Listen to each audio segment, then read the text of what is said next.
Assalamualaikum warahmatullahi wabarakatuh. Harka fuune akkam jirtu.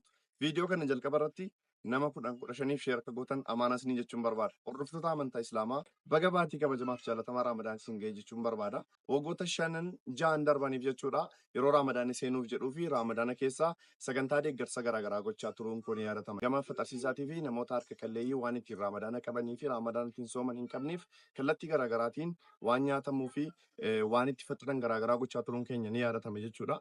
Barana immoo xiqqoo barfadheetan jira haaluma jireenyaa yookaan jireenya dhuunfaa xiqqoo biizii na godheeti isaaf dhiifama naa godha jecha. Almost amma Ramadaanni seenerra jechuun hin danda'ama. Kanaafuu namoonni sagantaa faxarsiisaatii fi namoota harka qalleeyyiidhaaf Ramadaana kana waan ta'u arjoomuu barbaadan hospitaala keessattis daandii irrattis kallattii garaagaraatiin sagantaa faxarsiisaa gochuuf qophoofnee jirra waan ta'eef namoonni hirmaachuu barbaadan lakkoofsa waatsaappii keenya armaan gadii kanaan karaa gareetti makamuudhaan akka hirmaattan gabanumaan isin dhaamuu barbaada.